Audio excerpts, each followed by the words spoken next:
हुकूमत IMF को राजी करने में कामयाब, $7 अरब कर्ज की राह में हाल, तमाम रुकावटें दूर। IMF की डायरेक्टर कम्युनिकेशन का कहना है IMF एग्जीक्यूटिव बोर्ड का इजलास 25 सितंबर को होगा। पाकिस्तान के लिए कर्ज प्रोग्राम की मंजूरी दी जा सकती है। पाकिस्तान और IMF में स्टाफ लेवल मुआहिदा जुलाई में तय पाया था। पाकिस्तान 37 माह के कर्ज प्रोग्राम की शराइत पर अमल दरामद कर रहा है। उधर स्टेट बैंक का कहना है हुकूमत ने IMF प्रोग्राम की तमाम माली यकीन दहानियां हासिल कर ली हैं। अब IMF प्रोग्राम के हुसूल में मजीद कोई रुकावट नहीं है। पाकिस्तान IMF इजलास में अपना मुकदमा पेश करेगा।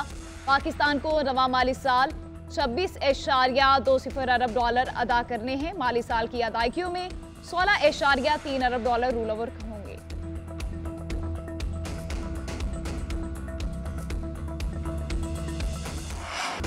IMF से गुफ्तगू अच्छे तरीके से आगे बढ़ रही है। IMF से मुआहिदे में दोस्त मुल्कों ने मदद की। हमें अपने पाँव पर खड़े होकर कर्जों से जान छुड़ाना होगी।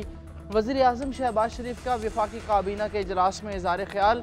पॉलिसी रेट में 2% कमी का खैर मकदम। बोले तेज़ी से कम अफराती ज़र की शरह की बदौलत शरह सूद में कमी आई। पॉलिसी रेट में कमी मुल्की मईशत के लिए खुशाइंद है। हुकूमती इक़दामात से मुल्की मईशत को 4 चांद लगेंगे।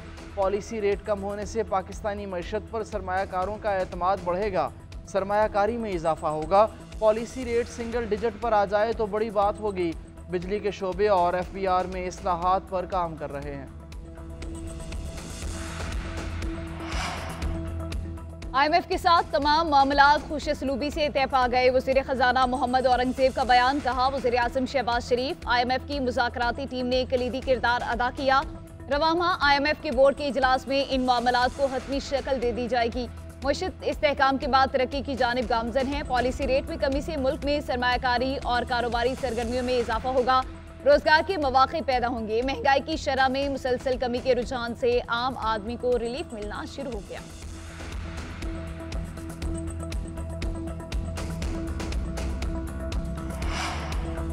स्टेट बैंक का शरह सूद में 2% कमी का ऐलान। पॉलिसी रेट 17.5% हो गया। स्टेट बैंक के मुताबिक 2 माह में महंगाई में इजाफे की शरह तेज़ी से कम हो रही है। तेल और ग़िज़ाई अजनास की आलमी कीमतों में कमी रिकॉर्ड की गई। कारोबारी एतमाद में बेहतरी आई। कम सरमाया सरकारी और कर्ज अदायगियों के बावजूद ज़र मुबादला ज़खायर 9.5 अरब डॉलर्स रहे। मुल्की मुआशी बहाली के मुताबिक दरामदी हजम में इजाफे की तवक्को है। करंट अकाउंट खसारे में भी कमी हुई। तवक्को है मुल्क के तनासुब की तिजारत में बेहतरी आएगी। अली अमीन गंडापुर का अफगानिस्तान से मुज़ाकरात करने का ऐलान। वज़ीर दिफा ख्वाजा आसिफ ने वज़ीर आला खैबर पख्तूनख्वा का बयान वफाक पर हमला करार दे दिया। कौमी असम्बली में इजहार ख्याल करते हुए कहा कोई सूबा किसी मुल्क से डायरेक्ट मुज़ाकरात नहीं कर सकता। जिस रास्ते पर अली अमीन गंडापुर चल रहे हैं ये ज़हर कातिल है। मैं पार्लियामान का वाहिद रुकन हूँ जिस पर आर्टिकल 6 लगाया गया। जब हमारे साथ ज्यादती हो रही थी तब उन्होंने आवाज बुलंद नहीं की। स्पीकर कौमी असम्बली ने शानदार रिवायत कायम की।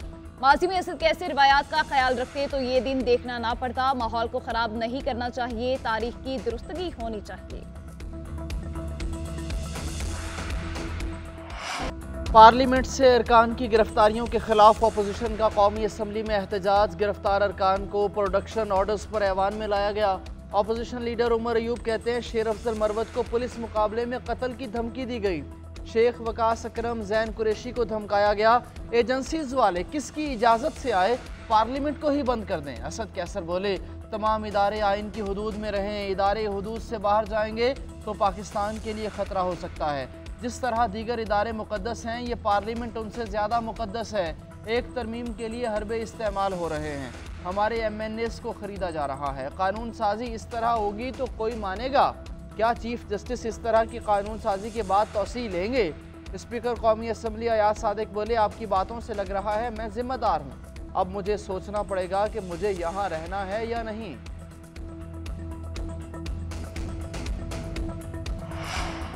पार्लियामेंट से गिरफ्तारियों की रिवायत ठीक नहीं। बेहतर होता पार्लियामेंट को एहतजाज के तौर पर 3 रोज के लिए बंद कर दिया जाता। हमें कुछ वक्त आवाम के लिए भी देना चाहिए। मौलाना फजलुर रहमान का कौमी असम्बली में इजहार ख्याल। कहा हमारे इदारों के बड़ों को अपनी एक्सटेंशन की फिक्र है। फौज और सुप्रीम कोर्ट में एक्सटेंशन का अमल गलत है। अदालती इस्लाहात होनी चाहिए। अपोजिशन को एतमाद में लेना होगा। तब्दीली लानी है तो निज़ाम तब्दील करें। पार्लियामेंट में बात करने की आजादी होनी चाहिए। आइन में कहां लिखा है इदारों पर तनकीद नहीं कर सकते।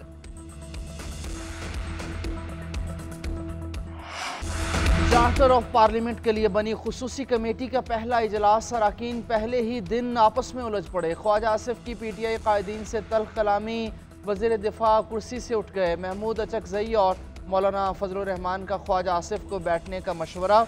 वजीर दिफा बोले तहरीक इंसाफ ने 4 साल क्या किया, नवाज शरीफ मिन्नत करता रहा, बीवी बीमार है, फ़ोन पर बात करवा दो।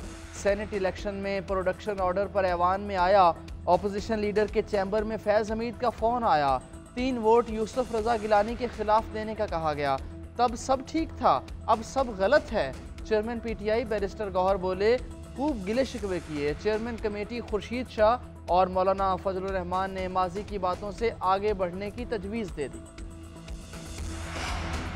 तहरीक इंसाफ के मेंबरान कौमी असम्बली के जिस्मानी रिमांड का फैसला मुअत्तल। इस्लामाबाद हाई कोर्ट ने इंसदाद दहशतगर्दी अदालत का फैसला मुअत्तल किया। चीफ जस्टिस आमिर फारूक और जस्टिस समर रिफत इम्तियाज ने केस की समाअत की। प्रोसिक्यूटर जनरल ने कहा जिस्मानी रिमांड का फैसला मुअत्तल करने से बुरा तासुर जाएगा। चीफ जस्टिस ने रिमार्क्स दिए, क्या बुरा तासुर जाएगा, मैं वाज़ी ऑब्जर्वेशन दे चुका हूं, अगर हम कोई ऑर्डर करते हैं तो मुल्जिम जुडिशल हो जाएंगे। जिस्मानी रिमांड का ये ऑर्डर बरकरार तो नहीं रह सकता, लेकिन अगर हो गया तो क्या होगा। गिरफ्तार रहनुमा अब जुडिशल तसव्वुर होंगे। 2 रुकनी बेंच कल मजीद दलाइल सुनकर हतमी फैसला करेगा। इंसदाद दहशतगर्दी अदालत ने मेंबरान का 8 दिन का रिमांड दिया था। तहरीक इंसाफ के मेंबरान को पार्लियामेंट हाउस के अंदर से गिरफ्तार किया गया था।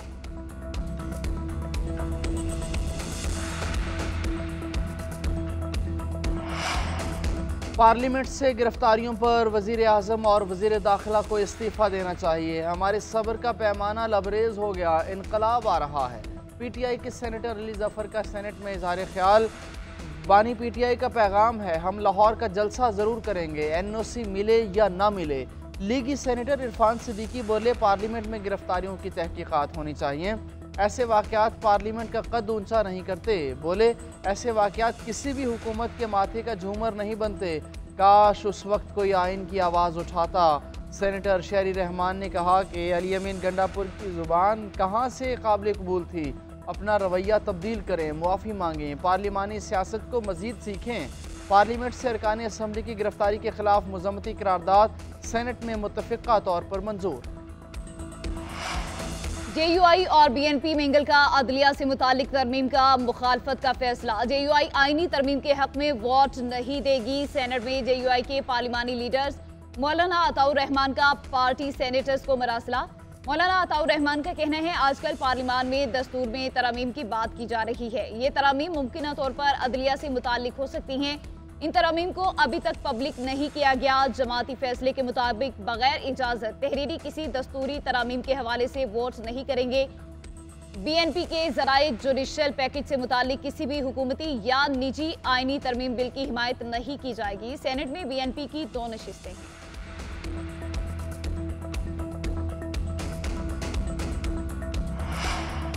बानी पीटीआई का मिलिट्री ट्रायल होगा या नहीं। इस्लामाबाद हाई कोर्ट ने 16 सितंबर तक वफाकी हुकूमत से वजाहत तलब कर ली। जस्टिस मियां गुल हसन औरंगजेब ने रिमार्क्स दिए बानी पीटीआई एक सिविलियन है, सिविलियन का मिलिट्री ट्रायल दरख्वास्त गुजार और अदालत के लिए बाइस फ़िक्र है। फेडरेशन की तरफ से वाज़ेह मौक़िफ़ आना चाहिए। हम आज कह दें कि अभी कुछ नहीं, कल आप मिलिट्री ट्रायल का ऑर्डर ले आएँ तो फिर क्या होगा। वफाकी हुकूमत से हिदायत लेकर पीर को अदालत को वाज़ेह आगाह करें। एडिशनल अटॉर्नी जनरल ने कहा इस्तदा है पहले दरख्वास्त पर एतराज़ात का फैसला कर लिया जाए। जस्टिस मियां गुल हसन औरंगजेब ने कहा दरख्वास्त पर रजिस्ट्रार ऑफिस के एतराज़ात दूर कर रहा हूँ। सुप्रीम कोर्ट का फौजी अदालतों में सिविलियन के ट्रायल से मुतालिक फैसला मौजूद है। जवाब दें, क्या बानी पीटीआई के मिलिट्री ट्रायल का मामला ज़ेरे गौर है? अगर ऐसा कुछ ना हुआ तो दरख्वास्त गैर मुअस्सर हो जाए। तहरीक इंसाफ का आज का एहतजाज मौखर करने का ऐलान। बानी पीटीआई से मुलाकात के बाद सलमान अकरम राजा की मीडिया से गुफ्तगू। बोले हमारे एमएनएस को डराया धमकाया जा रहा है, आईनी तरमीम के लिए लोगों को उठाया जा रहा है, हम खौफजदा नहीं हैं, हर सतह पर मुजाहमत करेंगे, जेल हमारी और हम जेल के मुंतजिर हैं। जबर और धौंस से आईनी तरमीम नहीं की जा सकती, अगर ऐसी आईनी तरमीम की गई तो आवाम कबूल नहीं करेंगे। पाकिस्तान को बचाना सियासी जमातों का ही नहीं हर शहरी का फर्ज है।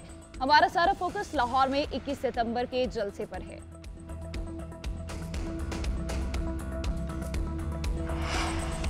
बानी पीटीआई ने अली अमीन गंडापुर की सहाफ़ियों से मुताल्लिक गुफ्तगू नामुनासिब करार दे दी। कहा, गैर रस्मी गुफ्तगू में अली अमीन गंडापुर ने सहाफ़ियों से मुताल्लिक जो कहा वो नहीं कहना चाहिए था।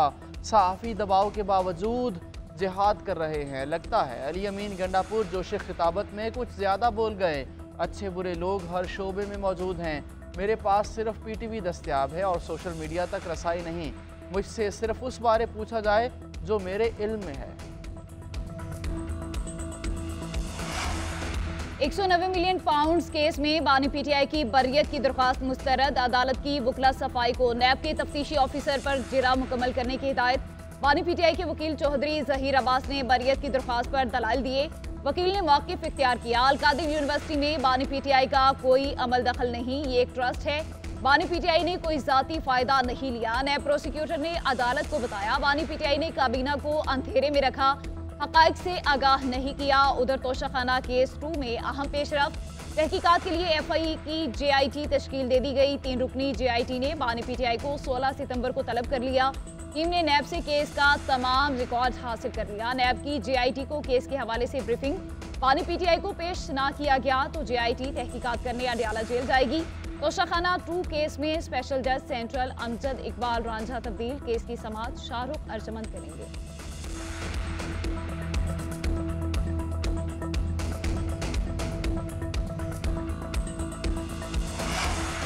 गवर्नर KP का वज़ीर आज़म से टेलीफोनिक रब्ता। फैसल करीम कुंडी ने शहबाज शरीफ को सूबे में अमन व अमान की बिगड़ती सूरत हाल से आगाह किया। कहा, अवाम अमन व अमान की दिन ब दिन बिगड़ती सूरत हाल से अदम तहफ़्फ़ुज़ का शिकार हैं। सूबे में सरकारी मुलाजमीन के अगवा, पुलिस पर हमलों के वाक़यात में इजाफा हो रहा है। लक्की मरवत, बन्नू, DI खान, बाजोड़ समेत मुतअद्दिद अज़ला में पुलिस एहलकार एहतजाज कर रहे हैं। अवाम को तहफ़्फ़ुज़ फराहम करने वाली पुलिस खुद अदम तहफ़्फ़ुज़ का शिकार हो चुकी है। वज़ीर आज़म का गवर्नर KP से सूबे के अमन व अमान की बिगड़ती सूरत हाल पर तशवीश का इजहार।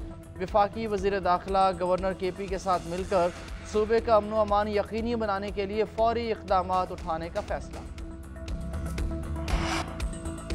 वज़ीर आला खैबर पख्तूनख्वा अली अमीन गंडापुर से पेशावर में तैनात अफगान काउंसिल जनरल हाफिज मोहिबुल्लाह शाकी की मुलाकात। बाहमी तिजारत के फ़रोग़, इलाकाई अमन इस्तेहकाम, सूबे में मुक़ीम अफगान शहरियों को दरपेश मसाइल के हल समेत दीगर मामलात पर तबादला ख्याल। अली अमीन गंडापुर ने कहा, जिरगा मुनाकिद करके मसाइल के हल का इरादा रखते हैं। दोनों ममालिक के दरमियान बाहमी तिजारत के वसी मौक़े मौजूद हैं जिससे दोनों ममालिक को फ़ायदा होगा। सरहद के आर पार लोग लिसानी, मजहबी, सकाफती और इंसानी रिश्तों में बंधे हुए हैं। दहशतगर्दी के खिलाफ जंग की वजह से दोनों इतराफ के लोग मुश्किलात से दो चार हुए। इलाकाई अमन पाकिस्तान और अफगानिस्तान दोनों के मुफाद में है। पेट्रोलियम मसनूआत की कीमतों में बड़ी कमी का इम्कान। ज़राए के मुताबिक पेट्रोल की कीमत में 12.5 से 13, जबकि डीजल की कीमत में 13.5 रुपये फ़ी लीटर कमी का इम्कान। आलमी मंडियों में खाम तेल की कीमतों में मुसलसल कमी। PSO एडजस्टमेंट, कस्टम ड्यूटी में भी कमी हुई। पेट्रोलियम मसनूआत की कीमतों का हतमी ऐलान 15 सितंबर को किया जाएगा। वज़ीर ख़जाना वज़ीर आज़म की मुशावरत से ऐलान करेंगे।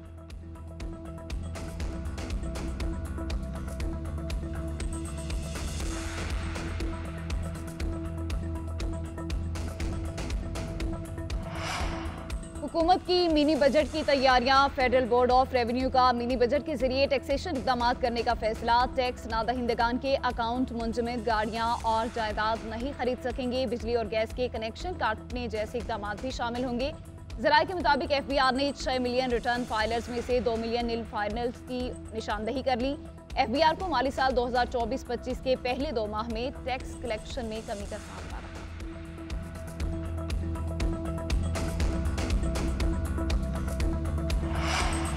वालिद की जगह बेटे को नौकरी में कैसे कोटा मिल सकता है? क्या ब्यूरोक्रेट्स के बच्चों को सुरखाब के पर लगे हैं? ये क्या बात हुई कि एक काम करे और कहे कि मेरी नस्लों ने भी काम करना है। जो मेरिट पर पूरा उतरता है उसे काम करने दें। चीफ जस्टिस काजी फाइज ईसा के KP में सरकारी मुलाजमीन से मुताल्लिक केस की समाअत के दौरान रिमार्क्स। कहा, यहाँ सेक्शन अफसर मुल्क चला रहे हैं। किसी सेक्शन अफसर के जरिए ना आइन बनाया जा सकता है और ना ही कानून बन सकता है। मुतल्लिका हुकाम के ज़रिए SROs जारी करने का सिलसिला ज़ियाउल हक से शुरू हुआ। उस वक्त ब्यूरोक्रेसी ने दस्तखत करना छोड़ दिए तो ज़ियाउल हक ने कहा कि मुतल्लिका मुजाज हुकाम लिख दो। मुतल्लिका हुकाम लिख दिया जाता है लेकिन ये इल्म नहीं होता वो है कौन। किसी कागज़ की कोई बुनियाद भी तो होनी चाहिए। KP हुकूमत ऐसे तमाम नोटिफिकेशन वापस ले जो मेरिट के खिलाफ हैं। NA 171 रहीम यार खान का असेंबली इलेक्शन पीपल्स पार्टी के नाम 301 में से 295 हलकों के गैर हतमी गैर सरकारी नताइज आ गए। मखदूम ताहिर रशीदुद्दीन 1,12,893 वोट लेकर आगे। तहरीक इंसाफ के हिमायत याफ्ता हसन मुस्तफ़ा ने 57,662 वोट लिए। कौमी असेंबली की नशिस्त PTI के मुमताज़ मुस्तफ़ा के इंतकाल की वजह से खाली हुई थी। Pakistan Asian hockey champions trophy के सेमीफाइनल में पहुंच गया। पाकिस्तान के हाथों चीन को 5-1 से शिकस्त। पाकिस्तान की तरफ से अहमद नदीम और हनान शाहिद ने 2-2 गोल किए। अब्दुल रहमान 1 गोल कर पाए। पाकिस्तान टीम टूर्नामेंट में अब तक नाकाबिल शिकस्त। पहले 2 मैचेस ड्रॉ हुए। शाहीनों ने अगले दोनों मैचेस जीते। पाकिस्तान का अगला मैच हफ्ते को भारत के साथ होगा।